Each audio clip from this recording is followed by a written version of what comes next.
I'm like stunned after the speech which Mr. Abdullah gave. And the only thing I can think of right now is that I want to make my idea, my working model, and my revenue plan in such a fashion that all these people sitting here want to invest in me, and I pick and choose which one I want to take the funding from.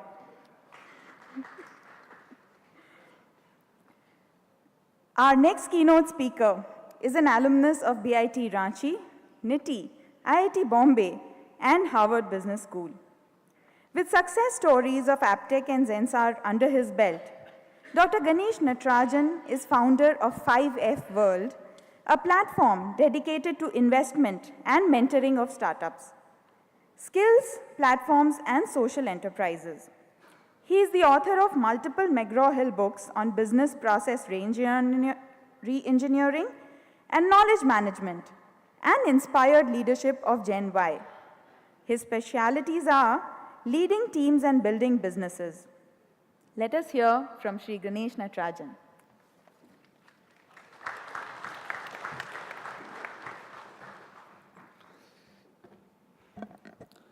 Thank you very much. And first of all, let me congratulate Mr. Agarwal and the entire team from IIT Kanpur, because it is a mission of love to keep doing this every year.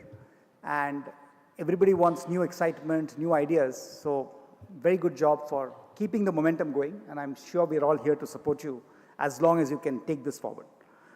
I just thought I'll maybe take about 10, 12 minutes to just give you some practical ideas. I mean, because we can talk all the theory in the world, but at the end of the day, there are some of you in this room who have stars in their eyes and who want to be the next Steve Jobs or Bill Gates. And what does it take to really build companies in a tough environment? And I also thought I would kind of frame it in an environment which I know extremely well, which is digital. So because we can talk about too many wide things, but within digital, I can give you a sense of what makes companies succeed. And what is it that, as Anand rightly said, I mean, if you don't focus on what you want to do, where you can go completely wrong in trying to boil the ocean and not being successful. But before we do that, let me ask you a question. How many of you are startups or potential startups in this room? How many of you are consultants or academics? And how many of you are retired old fogies like me who are just here for a free lunch? Not bad. People actually put up their hands. So we'll assume that the rest of us are CEOs of Fortune 500 companies or investors with a couple of $1 million to give you. So please pay attention, okay? My own story is very simple. I mean, Zensar was an amazing story for me because it gave me an opportunity to move to Pune, which happened in 2001, which is absolutely a wonderful city, which most of you will agree. It also gave me an opportunity to literally be what Ernst & Young calls a manager entrepreneur. That you're taking over a company which is very small and have the latitude and a phenomenal board of directors and a chairman, Mr. Goenka, who was very, very supportive, to say that you pretty much do whatever you want. You want to shut down the company in 2 years, feel free. You want to grow it in whichever direction you want to, have a good time. The only thing I didn't have to worry about for 2 quarters was money. He said, do whatever you want, but in 6 months, I don't want anybody coming back and saying I need money. So you have 6 months to fix this model. And this is 2001, and I'm giving you this story because it'll kind of preface what I'm going to tell you. And in 2001, if you look at the software environment, I mean, you asked a very interesting question, sir, about products and services. That was the raging theme of those days. You know, saying that there is the TCSs and the Infosys, and 3 of us were running very small companies here. There was me, there was Ravi Pandit with KPIT, and of course, Anand building Persistent. And the jury was still out on what should be the model of the future for India. And many of us felt, and I continue to feel, that with a country of the population of our size, we can't not do only products because it will be largely services, productized services, serviced products, whichever way, as Anand was talking about, you merge this. And when we looked at Zensar and we said, look at the environment. The dot-coms had just collapsed. I mean, the whole 2000 fervor of B2B and B2C dot-com was just coming to an end. We didn't know it then, but we were 4 months away from Osama bin Laden waking up and doing what he did to America. And this was the worst possible time to grow a software business with a global footprint. And we sat around the table, there were about 200 of us, and we said, so what do we really do? We didn't agree on what we would do, all we agreed on what we would not do. And everybody was advising us, saying, oh, I mean, you just focus on one thing, one vertical, a little 40 crore company can't be all things to all people. So we said, no, no, no, we will do what the market wants. And we'll be really customer focused and not worry about only retail, only insurance, only banking, whatever. The second advice that we kept getting was, a little company, go find little customers.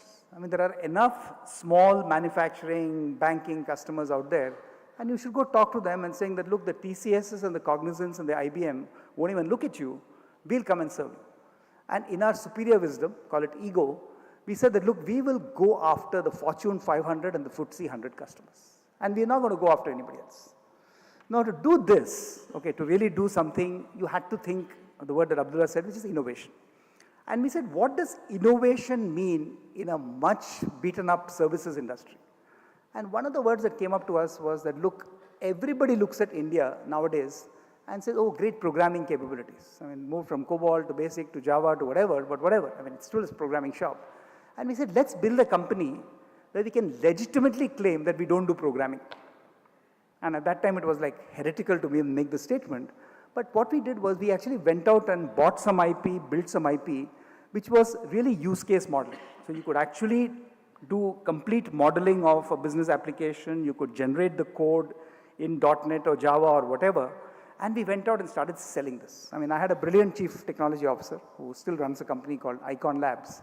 And Dilip and I used to go all over the world talking to the Marks and Spencers and the Ciscos and the Credit Suisses.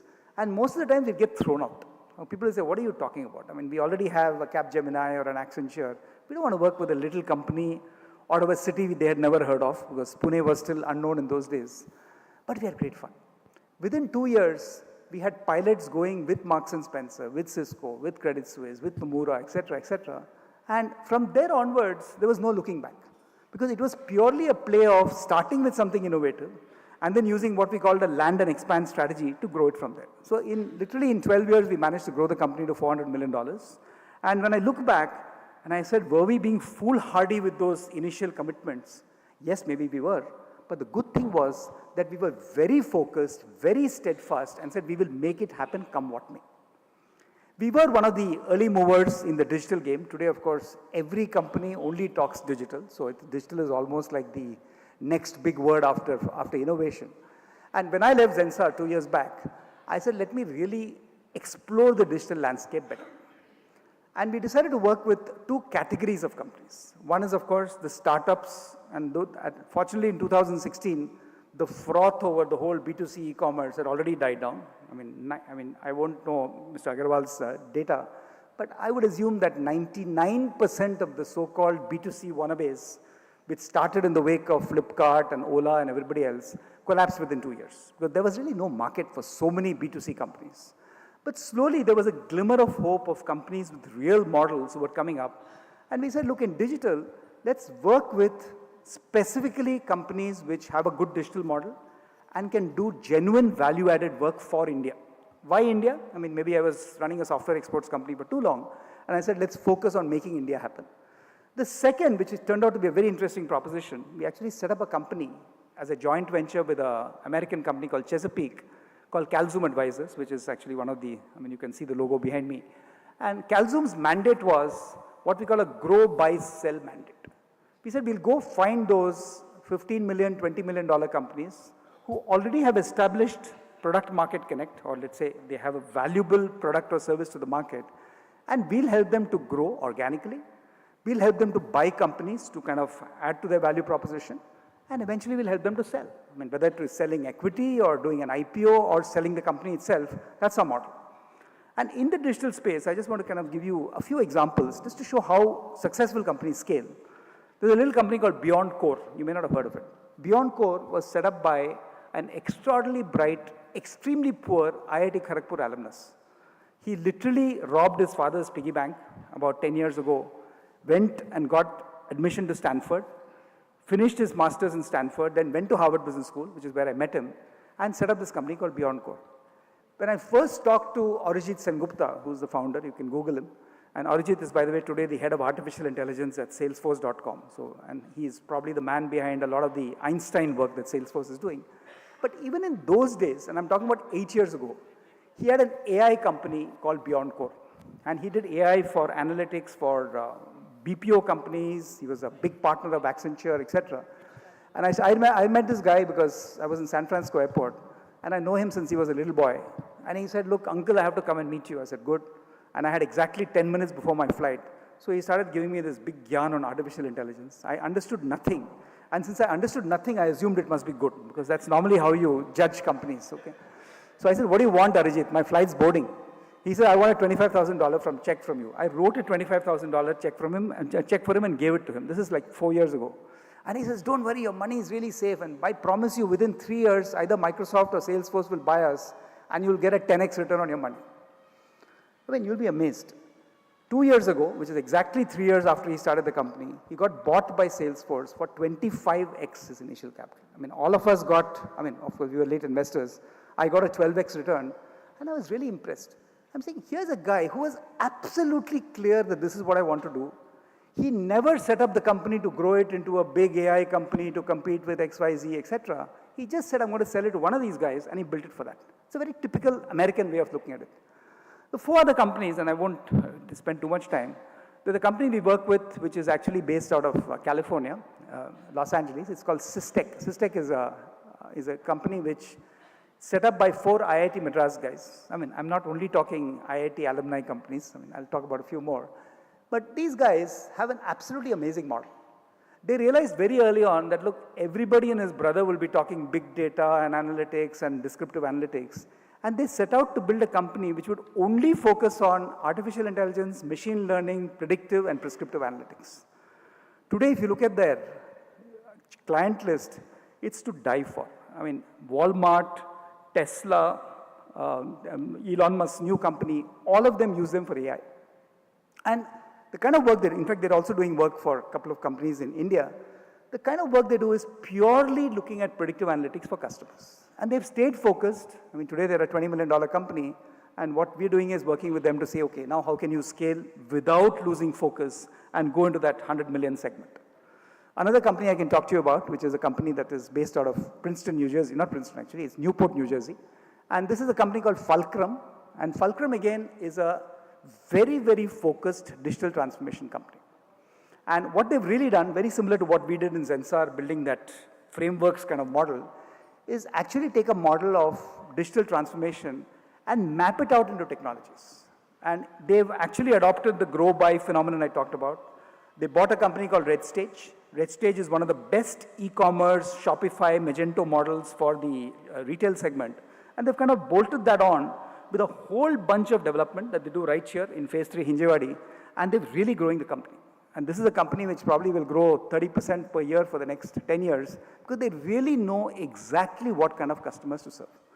None of these companies, by the way, have gone by the conventional wisdom of saying you should only be good in one vertical. There are companies who are good in one vertical, but these companies have chosen that, look, they'll be extremely good and have a defensible point of view in making that happen.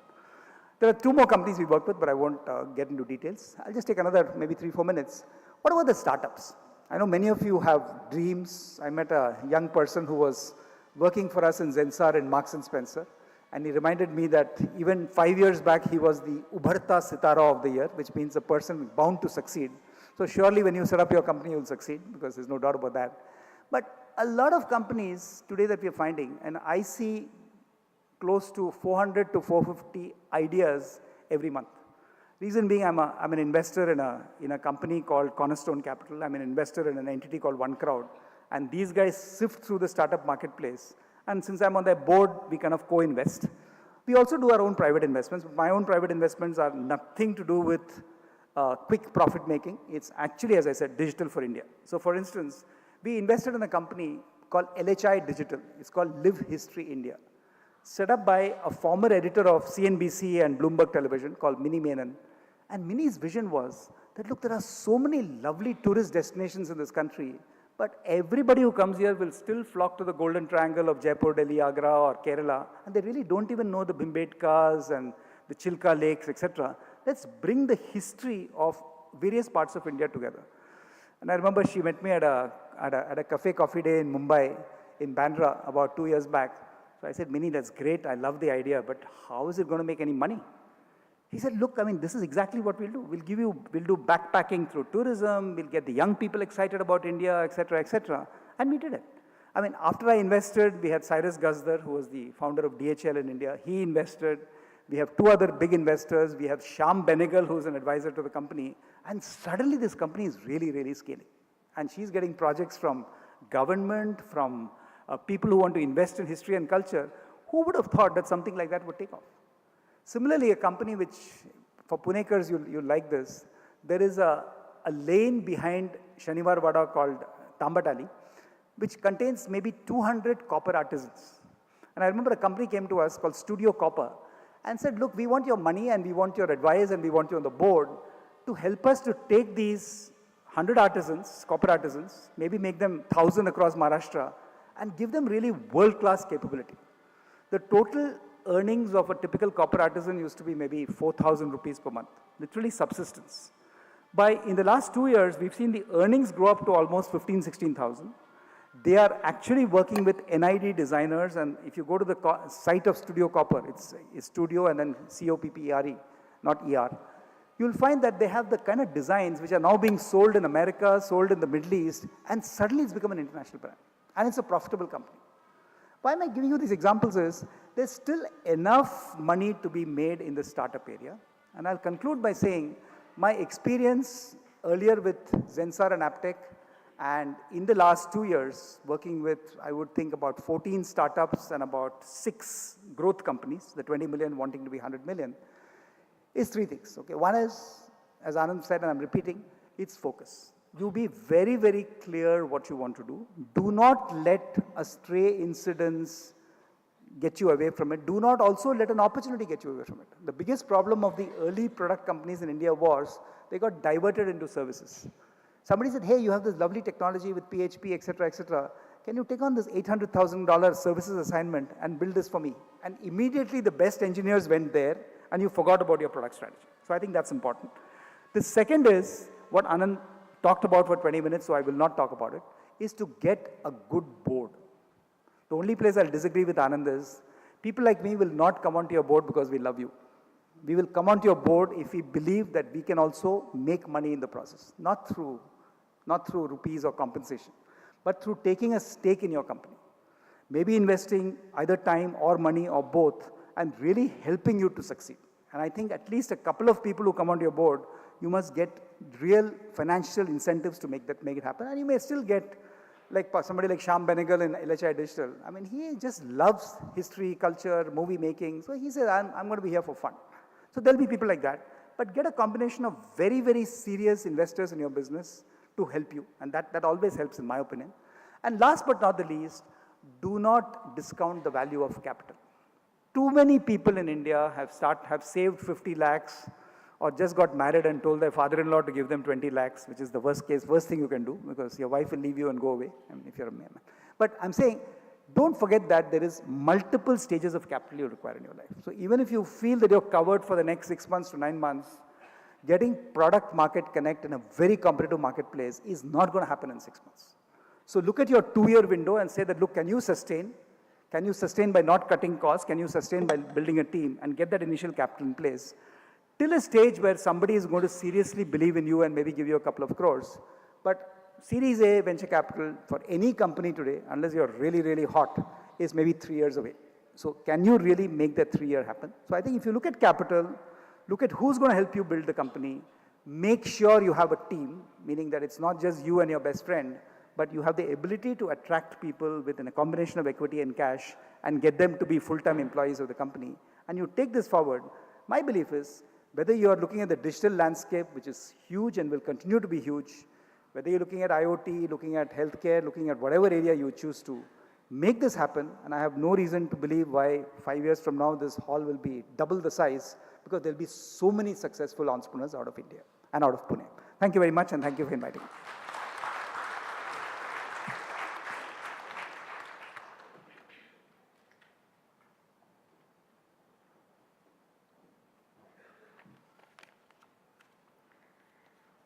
Thank you, sir. I think we all now know that we need to focus on what we have thought that we want to do and would definitely have that clarity of thought in our minds that we will stick to what we want to do, and that is what is going to take us forward. Thank you so much for your kind words. Our next speaker, Mr. Girish Bhagat, serves as the Managing Director of Investment Banking and Corporate Finance at India Nivesh Limited. He has over 30 years of experience in areas of capital markets, investment banking, alternate investments, equities broking, and more recently in the development of India's urban infrastructure. He has served on the board of Euro India Centre, a body founded by the Prime Ministers of India and France. Over a career of more than 4 decades, Girish has helped in the establishment of pioneering startups in the financial services sector. Let us hear from Mr. Girish Bhagat.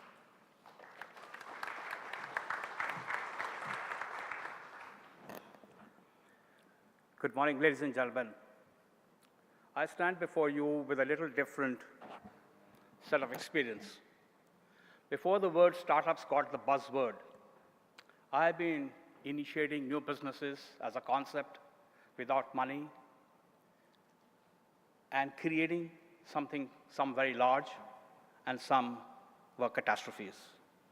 My foray with these startups started way back in 1988. My first startup, when it matured, my passions got swayed. It was a mature delivery product. I moved to the next one in 1992.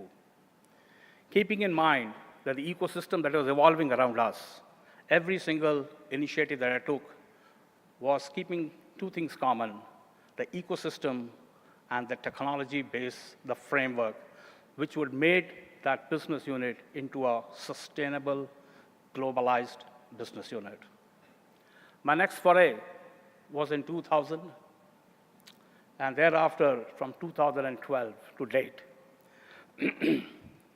I have initiated, conceptualized, initiated, established, mentored, and managed over 29 European startups in India.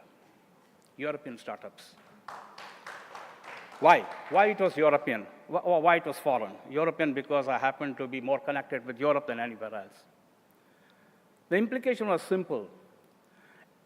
Those people there got a mind-blowing support of technology, technical resources, and the business unit which wanted them. Then that ecosystem in India is woefully and still lacking, totally lacking. In the European world that I've seen and in Western world, there's a very strong nexus between the academics and the financial and the industry. And the Chamber of Commerce are our facilitators to the requirements of the industry, and the academics are also a facilitator in providing the know-how support. Just about every city that you visit, they will have mind-blowing technology parks supported with the technical resources that you may require, for the research capabilities that you may require. There could be soft technical gaps, or there could be hard technical resources that you require, are provided by the universities, by the chambers of commerce, and by the industries. Therefore, by definition, those startups they are evolving in an ecosystem where there's a buyer. They're evolving in an ecosystem where whatever they create will go through a test of certainties, a simulation process of its sustainability for the changes of the technology that will happen over a period of time. It will go through a process, rigors and if those rigors cannot be with the entrepreneur team, those rigors are provided then by the industry, by the chambers of commerce, by the university, and by the university who will put all kinds of research scholars to the forefront. Now, this is why those startups have been, every single one of the startups that I brought, 29 European startups from 2012 to date. Every year I bring in 4 or 5, 3 to 4, selectively, carefully chosen. Barring 2, each one of them has been a resounding success. Within 2 years, those startups, in the framework of things, have started becoming 50% to the supply chain or 4 times the supply chain in whichever dimension they were in. Financially, product-wise, dimensionally, all a great hit. They started with capital as low as 100,000 euros. Even smaller, operating costs of less than 25,000 euros. Salaries were not given. Stock options were provided. And that is where we've had just one common denominator. That ensure that your technology is robust. Ensure that your business that you're creating will be sustainable with the advent of globalization to the extent your vision can hold front. Surely you're operating, that some businesses don't require globalization. Some are operating in eco-environment of India, within India. But imagine if Uber had come before Ola, would Ola have seen the light of the day? No. Ola started off as a me too to Uber, and today it is giving a good heads-on competition to Uber. As WhatsApp came in, $19 billion was its valuation when it was acquired. Has any other country created a WhatsApp before? It was a success, but nobody else created it. So you could have done a product for India, no problems. But remember, whatever you do, if it's successful, the global world is watching those developments. If you're successful, the global world will come and impede like hawks. They come and grab your market share. They might buy you out. They might kill your initiatives. They might kill your brands. But the fact is, the world is one single global world, so your business must stand to the rigors of its globalization efforts.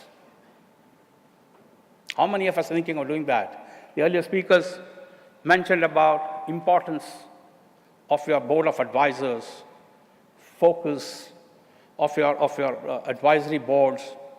That was meant was what? What does it mean? It means you need a knowledge.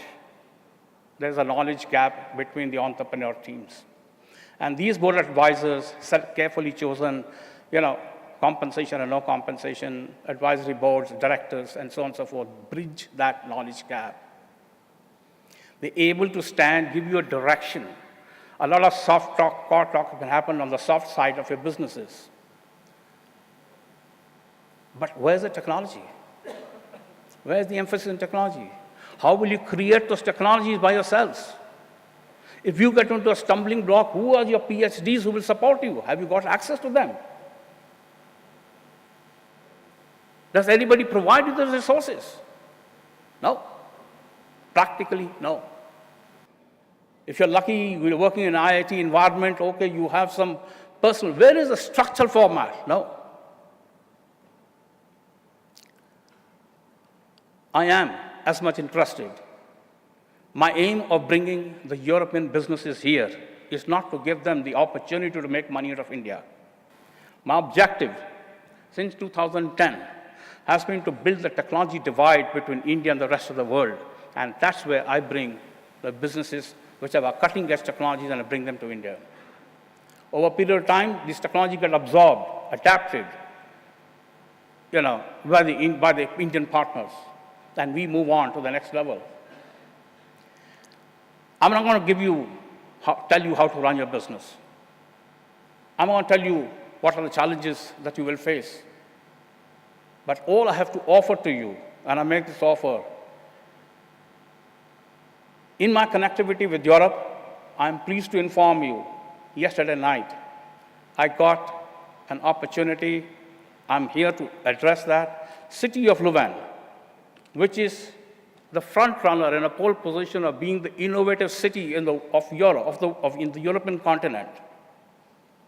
The City of Louvain is known for its life sciences, nanotechnologies, materials management.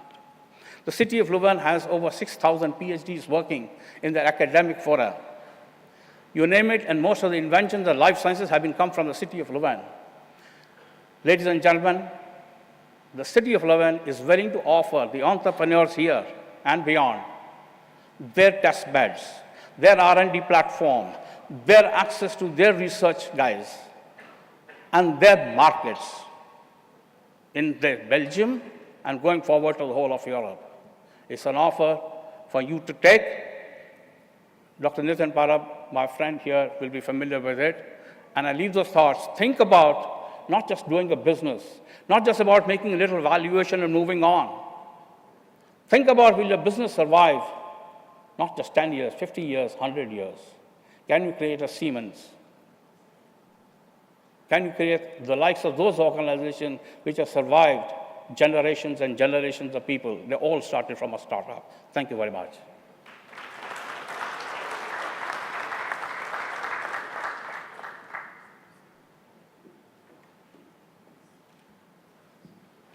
Thank you, sir. We all aspire to become big, and I always tell some people who kind of undermine the importance of beginning up in any business, they tell that you're too small, and I tell them anybody, I mean Siemens or anybody, started small, they didn't start up big. So thank you so much for those words. I would now like to open the floor for some Q&A for Mr. Abdullah, Mr. Ganesh Natarajan, and Mr. Girish Bhagat. Please do mention your name when you ask the question. Can we have some questions if you have? Yes.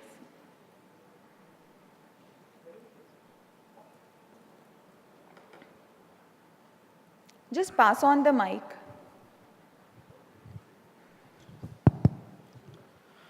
Good morning, sir. My name is Ritesh and I'm from IIBM College. I'm doing my PhD. So my question to you is that how can we do a startup like tech startup as a non-technical person?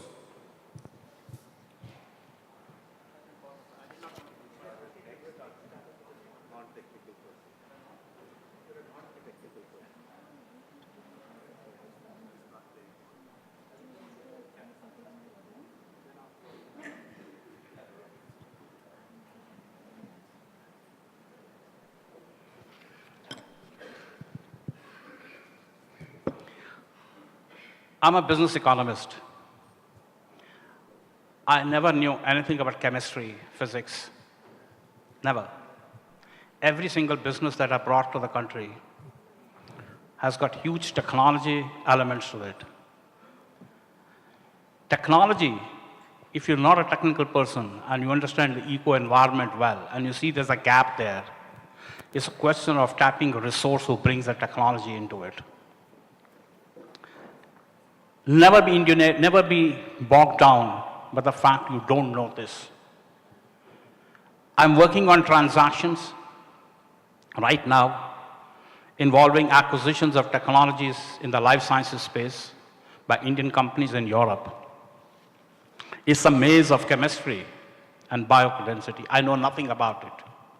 No one understands when I'm sitting at the table, I know nothing about it. It's not a handicap. It's never a handicap. A lack of, you can never be knowing everything. It's how you apply yourself.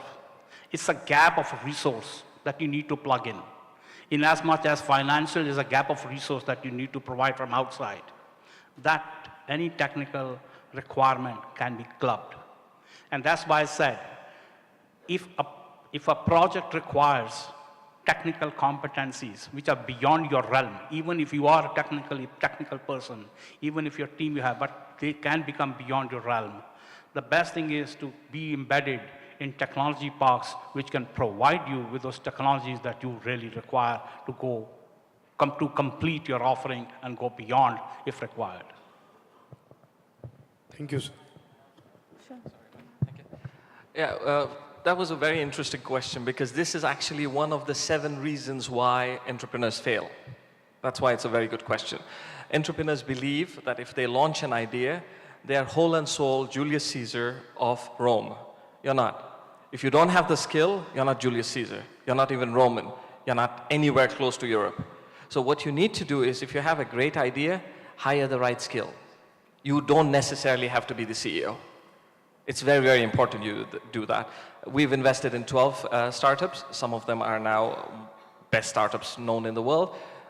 Almost all of the founders have no technical background, and the businesses that they've launched are very, very technical. So good question, but the answer should be clear to all of you. If you have an idea where you don't have a skill, don't try to be CEO of the business. Get a good CEO. Next question, please. Yes.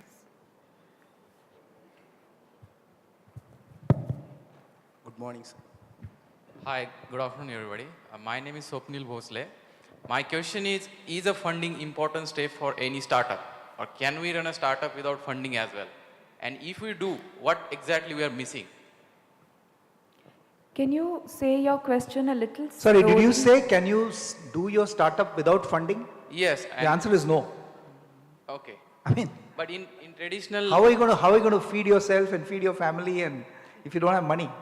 But And then you'll always do shortcuts. See, the problem with most startups, particularly in Pune, is that we say, oh no, we are operating from home and we will kind of never open an office for the next 5 years. It doesn't scale, buddy. Okay. So you might as well find a good job. Okay, I think if you're doing a startup, the point I made earlier, make sure you, as you rightly said, you know exactly what you're going to do and hence you're becoming the CEO of that. But you must get some element of funding. Whether it's your own family funds or whatever, that doesn't matter. I mean, when I started 5F World, I knew that I had a window of X number of crores.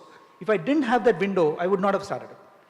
And it's taken me 2 years to say, now should I get leverage funds, etc., etc. We might do that. But you can't be waking up in the first month and saying, oh my God, I don't have money. Because don't start companies without any knowledge of funding. Don't do it. Okay, so funding is important step. I'd just like to add to that. He's right, he's absolutely 100% right. But if you have a concept, you believe the concept can work. And you can logically think through the whole process, why it will work, how it will work, what's the SWOT. If you can think through the whole thing, that concept itself will get funded. And therefore, you will have a startup with the money to start.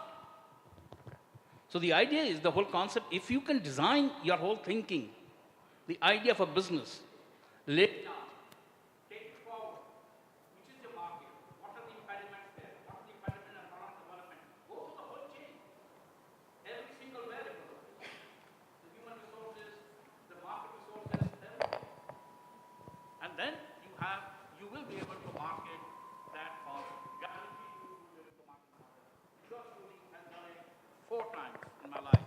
I was not allowed to pursue a line of business when I was in Citibank. The product I wanted to do was not, Citibank did not have the system. They didn't have the technology to handle it. But my question to my bosses were, when did you design the technology? The market was there, you designed it later on. So here is a market that doesn't have a technology. I will design the technology for this. I rolled that out. I gave enough number of presentations to my people, finally took the seed capital, because my concept was well thought of.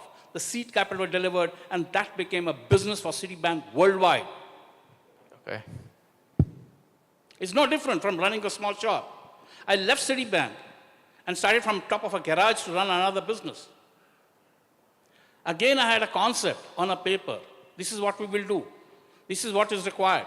These are the gaps in the market. These are the markets of flow. I went and I didn't have 10 rupees in my pocket. Okay. We went and marketed the concept, and I got money to support the thing. And that business, in 2 years' time, was ranked number 2 by Euro Money in the world. So don't be dissuaded if you don't have money. Because this is the only step which I'm facing, means difficulty in raising funds. Okay, so another very good question. Everybody has this, right? How can I launch business without money? So Yes. the first answer was right. The second was also right. So I'll try to fit right in the middle. Your question should be external funding or internal funding. So external funding means you need me and them to invest in you. All right? Yes. So then you will have a challenge because you need to convince us. And unfortunately, we are a little difficult to convince. Okay. Now, internal funding is your own money, your family's money. Don't steal your dad's money. Ask him for it. Your uncles, your aunts, your cousins, your friends, all those people who hang around you in college and university, they need to believe in you. See, the idea of funding is that somebody has to believe you. You remember the Yes. famous song by John Lennon, I'm a Believer? Okay, listen to John Lennon, all right? Make people your believers first. If nobody believes you, why will they give you a single rupee? That's absolutely Right? So this is one. Number two, if you listen to the second answer properly, and he's mashallah, he's got a decorated career, so there's lots to learn from there. If you are able to build a business idea which you can simply pilot and prototype to customers enough times and make them pay for it, your funding is achieved, which means zero funding but complete funding. All right? So your customers can actually fund you, and I've invested in businesses who've done that. So yes, you can launch a business without funding. No, you cannot launch a business without funding, both of which depends on what you're trying to do. You need to understand your perspective. I have already taken internal funding. I have product market ready as well. And what I'm planning to achieve is sell that product, generate some revenue, again invest that money into manufacturing, again sell that product, generate some revenue. But this process will take time. So is it good? Okay, bad? hang on. What's your name? Swapnil Bhosle. Okay. What if I knocked your door tomorrow morning, you don't know who I am, and you open the door from your sleep, and I said, I need 10 lakh rupees now. What would your answer be? No. Right? Okay, exactly what just happened. You can't describe your business process on a public platform and expect advice. That's what we were all talking about in the beginning. Don't take good advice. Take good advice. Yes. Okay, remember the Lithuanians who hammered a nail into people? Yes. Don't take that. Take the trash bin of Netherlands where something makes sense. So sometimes you should choose to ask the right questions at the right platform. Okay. Okay? I'm sure we will have enough time. I will have enough time for you later. Give me all what you have, and I'm sure if I can contribute to any bit of your success, I'll be more than happy to do that. And I'm sure everybody else here will That's be. nice to hear. Yeah. Thank you. Yeah. Yeah. Good morning, sir. Sir, my name is Ratnaraju. I am from IIBM College. Sir, today I learned a lot from your speech, and which is priceless. And today is one of the best day in my life. I think you made that because of your speech, sir, Abdullah, sir. Sir, I am very thankful to you for your priceless speech. If there is a prize for that speech, more than crores, sir. Thank you very much, sir. Thank you, sir. No, sir. Well, No, see, sir. let me thank all of you, and on behalf of all of us, for listening to us. All right? I'll tell you a very simple story that happened just last week, and why you are more important to us than we are to you. I'll just explain that. There was a startup entrepreneur from America who called me around 9 months ago, and he was working on a new technology, and the technology was about taking off SIMs from mobile phones. Okay, the company was called Simless. And I thought it was a great idea. I'm from the telco background. I used to work for, I don't want to mention the name, a large European giant. And I thought it was great. I didn't have time. I was working on many other deals, so I had to let it go. He tried contacting me, he tried following up many times, and I had to apologize. Last week, his company got acquired. For every dollar, that dollar turned to around $35. Who missed out on an opportunity, him or me? Me, right? So you guys are a very big opportunity to us. So like you thanked me, I'd like to thank you for having us here. Thank you, sir. Thank you, sir. Hi, sir. First of all, thank you so much for your nice speech. It's really helpful for people like us who are early startups. My question to you, myself, Rakesh Kumar, my question to you guys is, although we understand we need funding for our startups and to take our ideas ahead, the biggest challenge right now we are having is to understand or how to go about calculating how much stake we can share with the investor in order to identify the logical amount that we can share with them.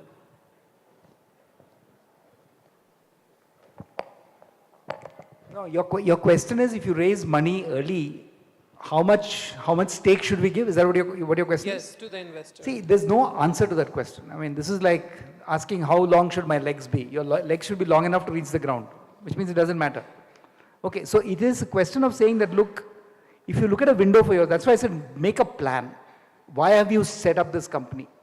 Is the company to solve the world's hunger problem? That's one motivation. The second, as my friend Arijit Sengupta said, that look, I want to make at least $50 million at the end of 3 years. Then it'll answer that question. And giving you Arijit's example, when he said that he will set up this company and do a 20x, he said, I will invest maybe $500,000. I'm going to get 10 other guys to invest up to $5 million. I will not give away more than 40% of my company. So if you want to invest, believing in me and giving me that price premium, do that. So you have to make those calculations. I'm very happy to help you. The one thing you should not do, there are a lot of people who say that, look, I can't afford to pay rent. So they'll go talk to a real estate guy and saying, you take 20% equity in my company instead of rent. No, that's foolishness. Okay, because we all think that equity is cheap. But at the end of it, if you're successful, you've wasted equity. If you're not successful, why do it anyway? Right. So I think you have to be clear about what is it you want to retain for yourself. My very back of the envelope and advice to you is, in the first 1 year, don't get into a situation where most of your company is owned by other people. Then you've lost all motivation. And don't forget that there are multiple rounds of funding you'll have to go through to even reach a Series A or a Series B status. So be careful. But I mean, if you have a specific plan, feel free to email it to me, take my card. I'm happy to help you with that. Because there's no simple answer to your question in terms of how much equity should I give away. Sure, sir. Thank The you. clock tells me that we can just take one last question. Why don't you do one thing? Why don't you ask 3 or 4 of them to just ask their questions? Then each one of us can reply. That way it gives them a chance. Yeah, but make it brief, please. And hold your microphone to your mouth. You're keeping it like this. Sure. Can you please pass on the mics? Why don't you just ask your questions? Start with the first one and pass the microphone.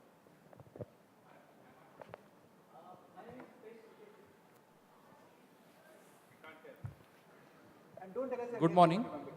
Good morning to all the panelists. Myself, Tarun Sharma.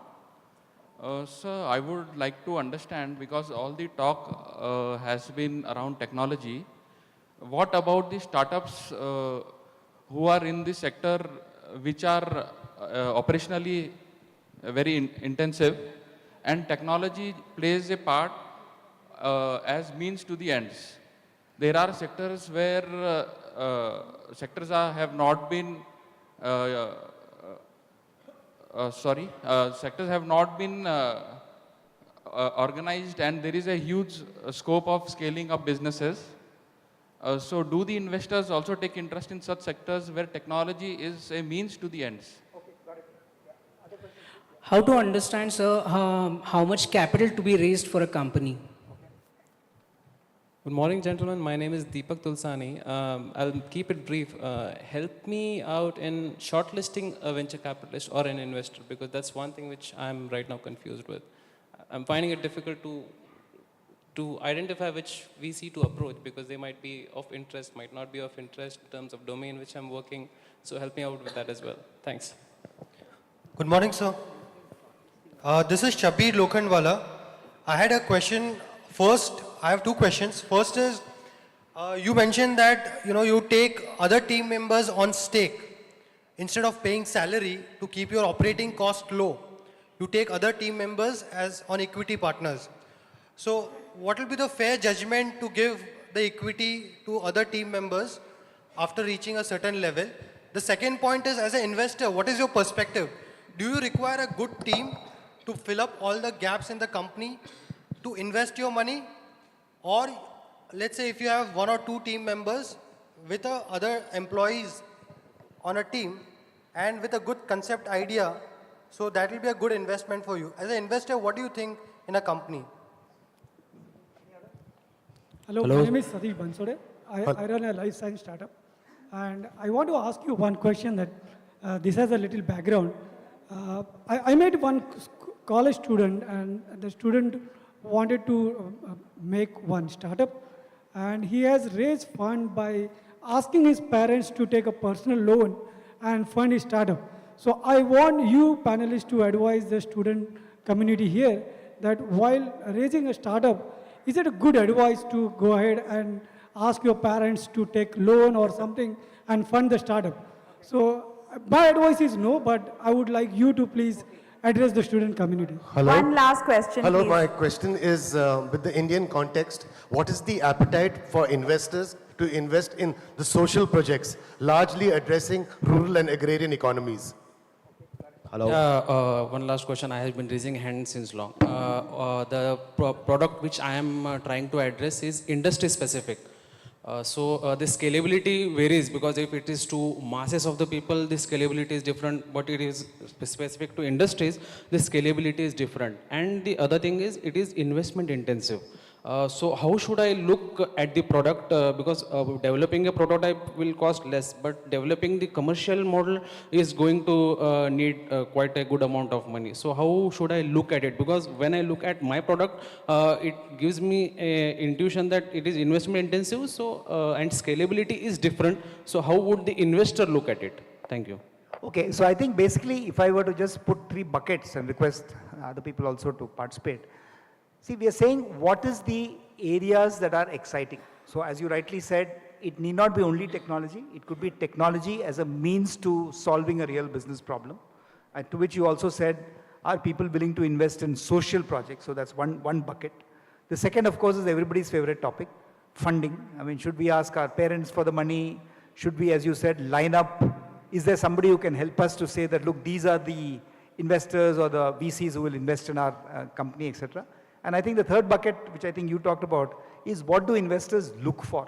Are they looking for one brilliant individual? Are they looking for a team? So broadly, it is, I think, in this space. You want to start, sir? I mean, any thoughts on that?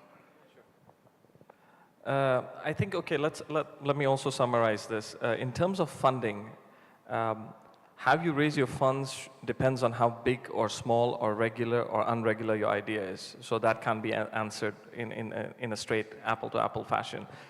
How you should do it is first believe in what you can do. So if people around you, your own family and friends are willing to fund you, others will trust you with the money as well, hopefully. So unless somebody looks at your business case and your details, to answer that won't be really correct. How to ask people to join your boards and what to offer them. The trick there is actually, if you did offer something to, let's say, any one of us, and if we jumped on it, that means you have a great idea. So we will negotiate. We will want more for less. That consolidates the fact and validates the fact that you have a very, very great idea. So you should be very happy with that. If we are being very lenient and not very active about it, that means you need to rework the idea. So your objective should not be about getting us on board. Your objective should always be about having the right idea, whether you get us on board or you don't get us on board. What you offer depends on how you negotiate and how I negotiate. I'll always want more for less. You would always want more for less or less for more? Yeah? Okay, great.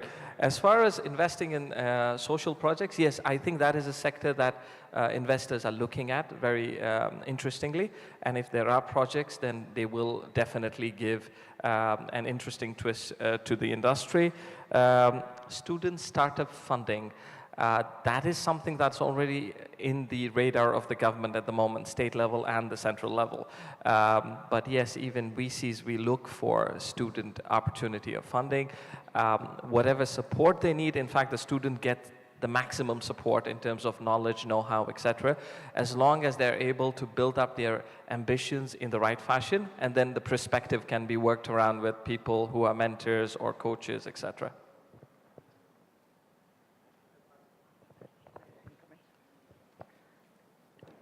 You know, in terms of product lines that you would look at, let's broadly classify into 2 aspects, manufacturing and services. By definition, services requires less capital. There are more gaps, their needs are rapidly changing. So today, to my mind, this is the area where startups can really fill a gap, because the ecosystem can broaden length and breadth around your environment, your immediate geographic environment, to a broader geographic environment of the country and broader geographical requirement even outside the country. So if you are in a services game, the possibility of and if you can think through all the things, I think it will be a better bet, a better kind of a genre to get into from a business standpoint. There's another comment I want to make. In Milan in particular, there is a stock exchange which lists, which is supported with London Stock Exchange, which lists startups and SMEs.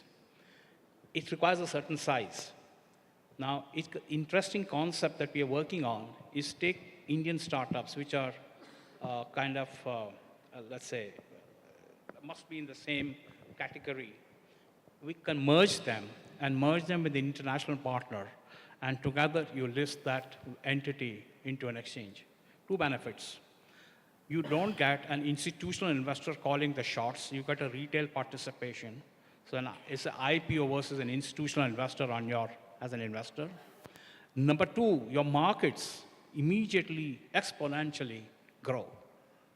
But you have to be a certain critical size, not 1 crore, 2 crores, but let's say if you are revenue line between 10 to 50 crore, you have an aspirational target there. I'll just close this with a couple of comments, and I'll again kind of give you two cases. One is my wife's company. In fact, she set up a company almost 8 years ago called Global Talent Track. And I'll tell you how she went about the funding. I mean, she already had background in the skills area. She was a well-known person because she'd been in NIIT, Aptech, Z Education, etc. So when one fine morning, and she was working in HSBC as their global head of outsourcing strategy, she decided that, look, I have to get back to skills. And we put in 1 crore. But within maybe 3-4 days, she had offers of putting in 50 lakhs each from 3 or 4 people. And we said, we will not start the company because skills, as all of us know in this business, is a very long gestation. It's almost a social enterprise. So we said, we're not going to start this company unless we have 20 crores of assured capital. And the good news is that, since we had the right plan, the right product market idea, people came forward. In fact, I think Helion Ventures, Intel Capital, Cisco Ventures, all came forward to support. And she didn't even resign from her job till she had 27 crores in assured capital. Now, which is a dream. And obviously she had experience, so she could do it. Another example I'll give you, there's a young woman. In fact, this afternoon, I think Dr. Premnath from NCL Venture Center is here. Please talk to him. It'll answer your question. He has a waiting list of 60 ventures, and they have 30 ventures in Venture Center, which are all scientific and biology ventures. I mean, nothing to do with technology at all. And I remember when I first met him, he said, look, I have this bright Kashmiri girl who's setting up this entity called Ahammune. Ahammune is, literally Aham and Mune, which is immunity. So he was setting up a skin research entity in India. And I didn't even understand the space. So I asked my daughter, who's a cancer specialist in Sloan Kettering, when she was here, to talk to her. And she said, this girl is brilliant. So 3 of us have funded her. In fact, Anand Deshpande, who just left, he has put in a lot of money into her company. I have put in money. She finds it extremely easy to raise the next rounds of capital. So to your question, say, should somebody's family fund? I don't think the family funding is adequate. It's good. It shows you that people respect you and they love you. But beyond that, you have to get your product and your idea validated by other people. Social ventures, absolutely yes. In fact, I'm right now trying to work with a group of co-investors, both in India and in the US, to set up a $20 million social venture fund. Idea being not to not make money. The idea is that it's a longer gestation period. And in India, there's a lot of opportunity for social ventures. And at least 3 of my current ventures are social ventures. So you will find this opportunity. But the basic, whether you're setting up a social venture, a technology-enabled venture, or just a new idea which is filling a discontinuity in the marketplace, you have to have the concept, you have to have a core team, and as you rightly asked, you don't have to give equity away to every member of your team, but at least have some members of your team who have skin in the game, who will be greatly successful if the product and the company really takes off. Because if only you hold all the equity and everybody else is working for small salary, you're probably not going to attract the right people. So I think broadly those concepts will hold irrespective of social or profit-making or immediate profit-making venture, technology venture, whatever. So I think that's really how you have to think about it. But you have to go in fully prepared that it's a long haul, it's not going to be easy, don't be afraid to fail and pivot your entire model and do something else. But if you do all that, I think the sky is the limit. So. Just one more point. In my experience, just to give you one statistic, the foreign direct investment, which is directly into setting up strategic investment, has gone up from 45 billion or 40 billion to 60 billion, and it's on its way up to 90 billion a year. India will be the second largest recipient of foreign direct investment in the world. It basically means that the confidence of foreign industry in India is booming. When we bring in businesses, there's one challenge. I'm not saying the opportunity is there. Opportunities are in millions of places, but out of the million box, I can identify you a low-hanging fruit. One of the biggest challenges when foreigners want to come and set up the manufacturing facilities here, they need a skill sets of people who can facilitate and handhold their plant erection, plant commissioning, overseas projects, not exactly do the physical work, but project manage their entry points. Okay, this is a woefully lacking skill in India. I sit on board of 3 foreign companies right here in Pune. It's a dismal situation when you come to handling this basic environment. It's not something that will become a unicorn. It's not something that will become a unicorn, but it is addressing a service gap which is imminent, and for the next 10 years, I don't see it going away. Thank you, sir. I would now request Shailendra sir to please felicitate our speakers and as a token of appreciation and gratitude.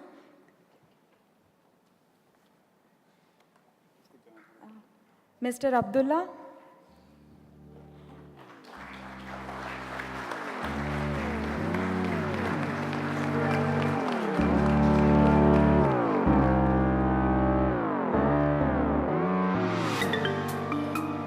Mr. Ganesh Natarajan.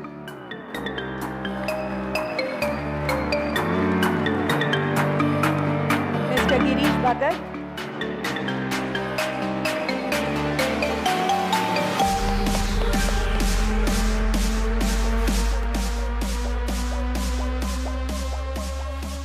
A good brainstorming session, right? Well, our next speaker for now is an alumnus of BHU and IIT Kharagpur. If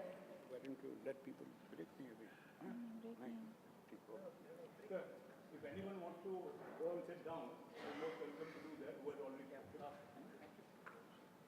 Because actually the sound is not so good upstairs. It's better down.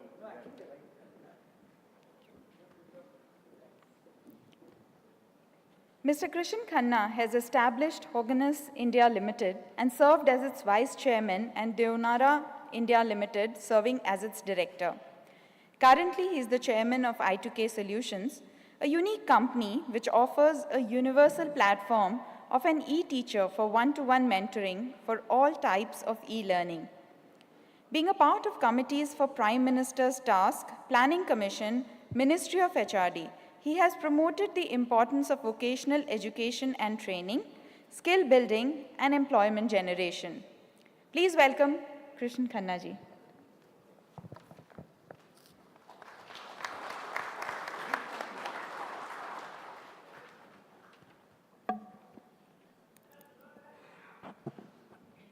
Good morning, ladies and gentlemen. First of all, I'd like to thank Mr. Shailendra Agarwal for inviting me to this very important get-together where the young future generation of India is being motivated to start their own enterprises.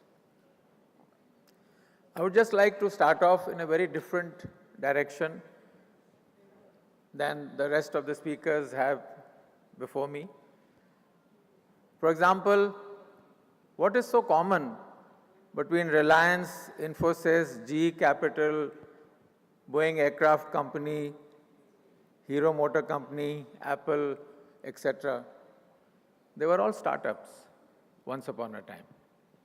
In fact, all companies in the world were startups once upon a time. And if you look at the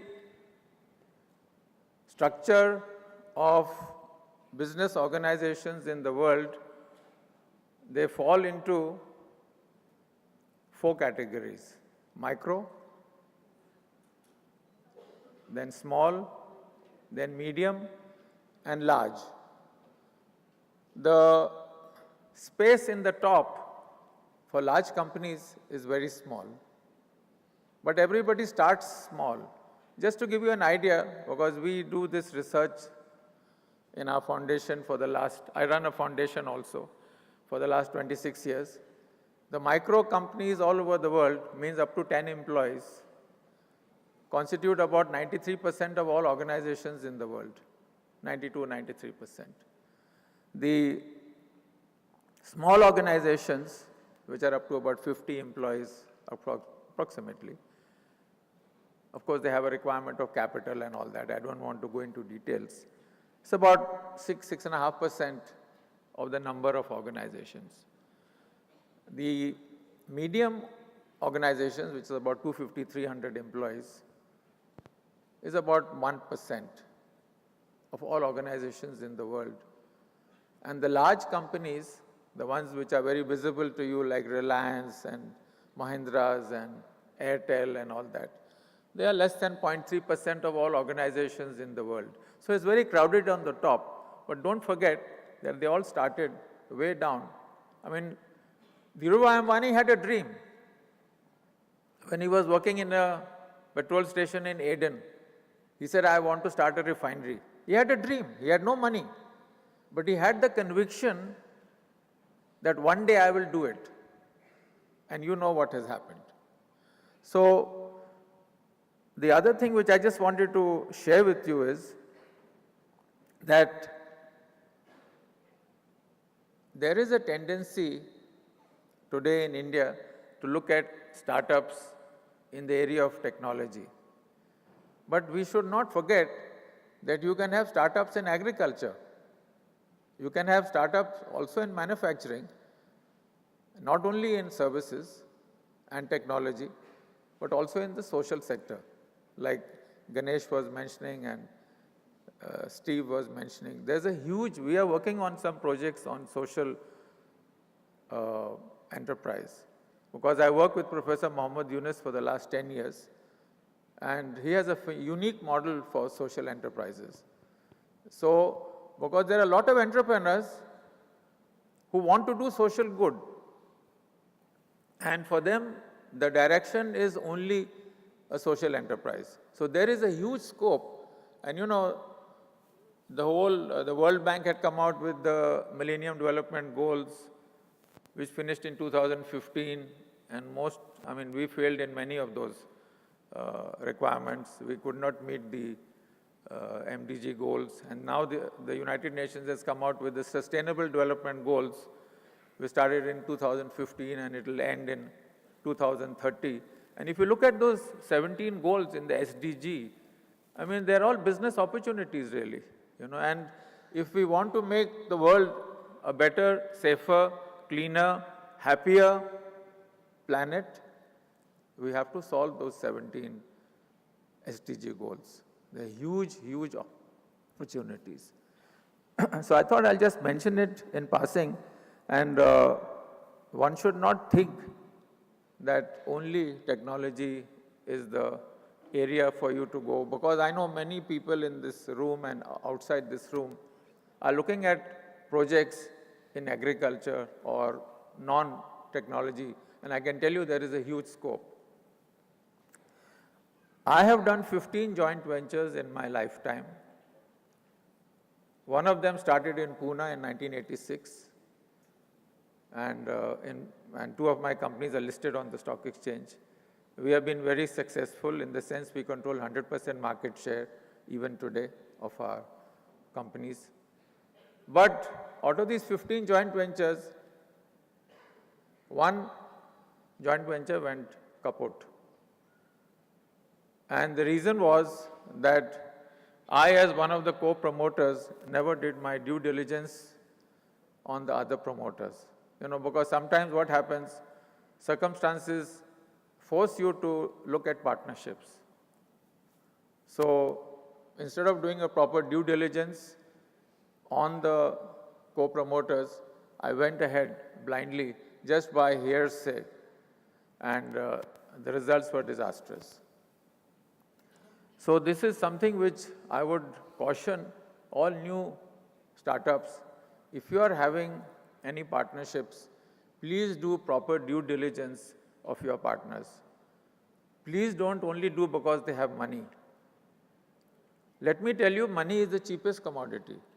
Many of the learned speakers who have spoken before me, if you have caught the essence of some of their thoughts, if you have a good idea, if you have a good product, if you are going to change the world, if you are unique, even if it is in the area where already people are doing it, but you have found a way to do it differently, you will get the money. Do not jump into partnerships with people who just have money and they have nothing else to contribute, because their whole focus is on money and not on your project. Because the day something happens, they may just withdraw everything. So I just want to mention a few experiences which I've had with some of my startups, and I thought I'll share it with you. The one in Pune, Hoganus India Limited, which we started in '86. Our factory is in Ahmednagar, head office in Pune. We spent a lot of time on three things. Pre-planning the project. The initial project was 10 crores. My collaborators were 220 years old. So they said, you can't teach us anything, we will teach you. That was the attitude, because they are a worldwide company. We, of course, politely refused many of the things that they wanted to do. And we went into a lot of detail in the project. And we were able to reduce the project cost from 10 crores to 4 crores. But we delayed the project by 1 year. When it came to employment of the personnel, so what I'm saying, detail is very, very important. You have to go to the last line. You cannot just leave it to consultants only. The entrepreneurs have to get fully involved at the beginning in every possible detail about the project: capital expenditure, location, marketing, competition, logistics, distribution, margins. I mean, there's a whole list. I would really suggest that if you have the time, you should try to look at the format of the World Bank projects. In every 100 pages is about a 100-page dossier which you have to fill up. 70 pages are devoted to marketing. By marketing, I don't mean sales. By marketing, I mean competition, margins, technology, process, R&D, what is happening in that area. 20 pages go into the actual project. And 10% are the financials, the spreadsheets and all that. That all comes later on. If your first 90 pages are not correct, your spreadsheets will be wrong. Your calculations will be completely wrong. So I urge all the young entrepreneurs who are getting into business, please go into a lot of details into the aspects of the project. Coming back to our project in Pune, we not only reduced the project cost, but we spent a lot of time on our team. We only had about 75 employees in the company. And we, Pune is famous for the National Defense Academy. They have psychologists and specialists who do a human behavior test on people to know whether they have the aptitude and the attitude for your for the defense services. But that's a universal test. So we put all our selected employees, they said, unless you pass this aptitude test, we cannot give you a letter of appointment. I know it sounds ridiculous because I can tell you, resumes are cooked. A lot of resumes you will get from your employees or from managers who want to work with you.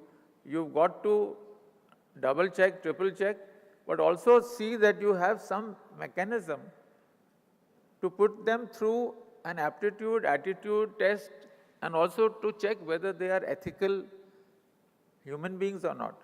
We went as far as sending people to the villages of these employees, because they were all local people from Ahmednagar, Pune area.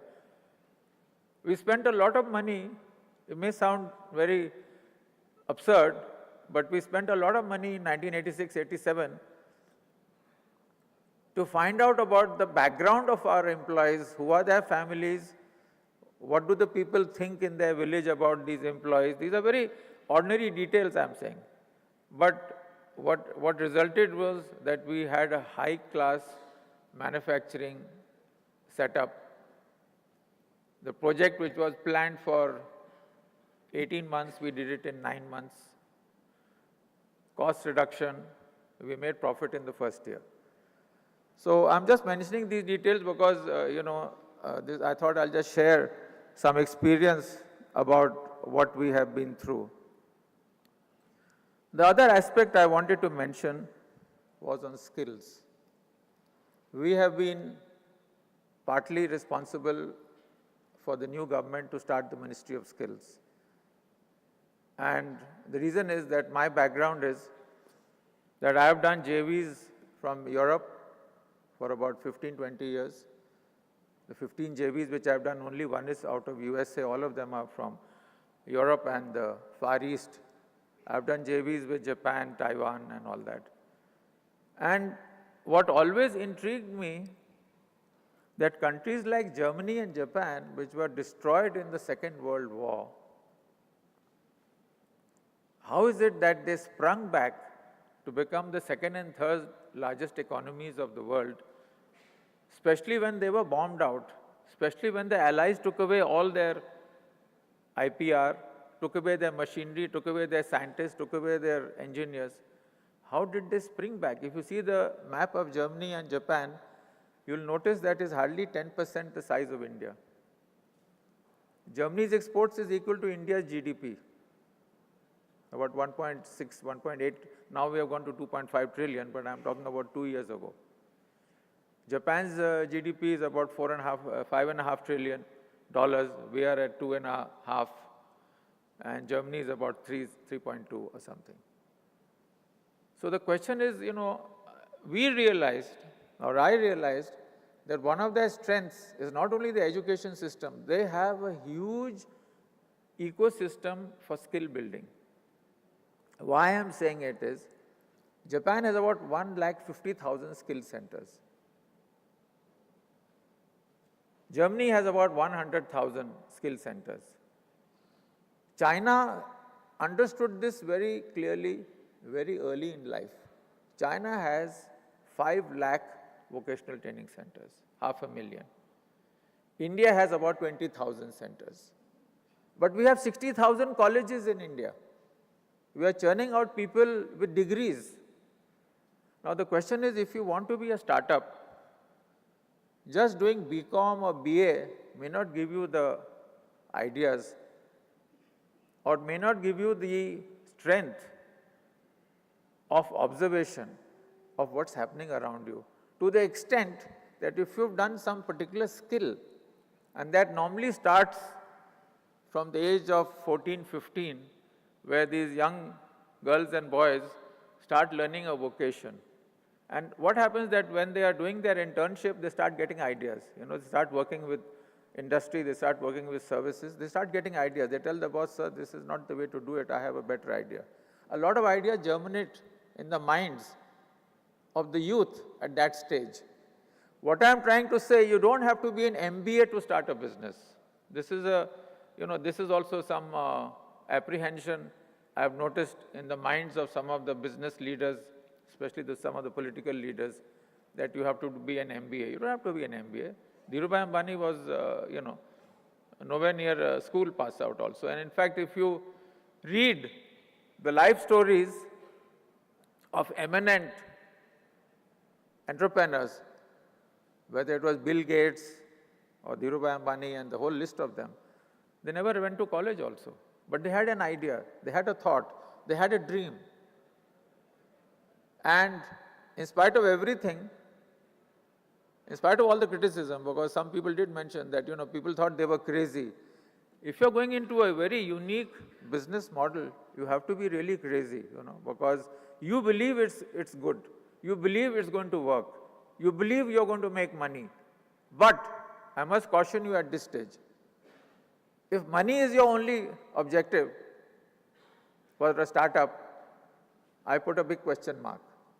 That means your dream is tainted by the signs of dollars and pounds and yen. Money will come. All these entrepreneurs who have been successful, money was a secondary or a tertiary objective. Money was not the driving force of these entrepreneurs, because if that was the thing, I don't think they would have succeeded. That's my personal experience, my personal interpretation, that all successful entrepreneurs have this bug, they have this something deep inside their mind that they have an idea which is brilliant, they have a solution which is going to change the world, they have a suggestion which will be better, which will be cheaper, which will be more economical, and which will have a huge market. So that is something which I thought I must share with you. I just wanted to also mention in passing about agriculture. We are working with a large group of farmers in Maharashtra. Farmers earning about 5 lakhs a year average. It's the FPO, Farmer Producers Organization. We do about 400 crore exports. Our exports are mostly to Europe and Middle East, about 2,500 containers a year, 44 reefer containers leave. And this model is now being replicated by Niti Aayog, Ministry of Agriculture, and I'm on various committees on agriculture right now. Because we have been able to, and the Ministry of Commerce, Suresh Prabhu, who just spoke to all of us in the morning, we are in touch with him and his team, on agricultural exports. We have been able to convince the government of India that if we do vocational training, if we do skill building for the farmers, today in India we only have 650 KVKs, Krishi Vikas Vigyan Kendras, and we have 578 regional self-employment training institutes which have been set up by the public sector banks, 1,300. China has 3.5 lakh vocational training centers in rural China. The arable land, I'm just giving you this example because I thought I'll just speak on this one area of entrepreneurship where we see a very big scope. And China, where the arable land is only 80% of India, their food grain production is 2.5 times of India. The reason is that what a Chinese farmer produces in 1 acre, our farmers need 3 acres of land. So we have been able to showcase, it has taken 7 years, we have been able to showcase this farmer producer organization to the government. And they have now in principle agreed that we should train 25,000 farmer producer leaders, people like you, who will be taught marketing, who will be taught finance, who will be taught distribution, logistics, and of course farming. But their whole thinking will be on agriculture, horticulture, floriculture, animal husbandry, vagara, vagara. And to cut a long story short, the data which we have given and which the government has not refused, they have accepted it. And Niti Aayog has taken that model. If we have 5,000 such clusters in India, our present exports, which are stagnating at $300 billion per year or 330, will go to $600 billion a year in the next 7 years, 5 to 7 years. And out of which 300 billion will only come from agriculture. And the people who are getting into it are making a lot of money. And as you know, as of today, as far as the agriculture production is concerned, there's no tax. It's only if you do further processing, or if you do packaging, or if you do, value addition to the fruits, vegetables, and agricultural products, then there is a tax on it. And in fact, in the last budget of Finance Minister Arun Jaitley, he also gave a tax incentive that all FPOs, farmer producing organizations, up to 100 crores turnover, there will be zero tax. I mean, I don't think any of you heard about it, but we know about it because we are engaged in this area. Lastly, I just wanted to mention about social entrepreneurship, because that's the area which our foundation is working. We are right now working with a few hundred farmers on sericulture in Maharashtra. It's a pilot project, and then we want to, where the farmer will earn about 3 lakhs per year per acre. So if he has 5 acres, he'll earn 15 lakhs a year. And then we want to upscale it to 1,000, then 5,000, then 10,000, 50,000 farm units in the country. Lastly, I just want to mention a line about the company which I'm mentoring now. It is a high-tech company using artificial intelligence. I've been mentoring it for more than 10 years. We are in the field of e-teaching. We are not in the field of e-learning like I was introduced. E-learning has been there for 25 years. E-learning is a very boring subject where you have to learn everything yourself. It's a unidirectional movement of data and information. We have developed a platform which is interactive, which gives each student one teacher. You give me 100 million students, I'll give you 100 million teachers. The reason is, in any classroom, the teacher has only one style of teaching. But in a classroom, say, if the classroom was as big as this, say 200, 300, 400 people, there'll be 300 styles of learning. And at the end of the lecture, if you would do a test with the students, you will find that some have not understood anything, and some have understood everything, and some, you'll get a normal curve, where you'll get an X, curve like that. So the question is, it's taken us a long time, and we have perfected that platform. I'm only mentoring one company right now, and since we are working a lot on the social projects with the government, so we don't have time to look at individual. But I thought I'll just mention this in passing, and this could be a $1 billion product company out of India in the future. Thank you very much.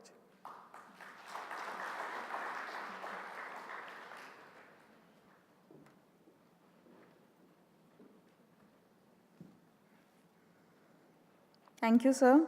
I would now like to request Shailendra sir to please give a token of appreciation to Shri Krishan Khanna ji. Sir.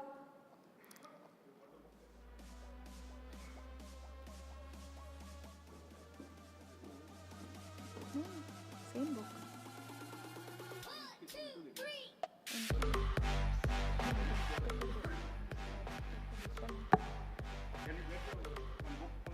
From that bag.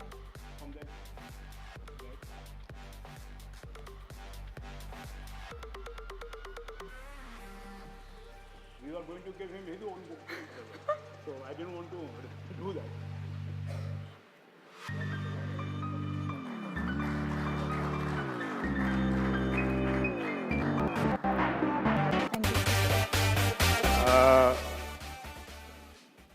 ये noise क्यों आ रहा है यहाँ पर? Music था sir.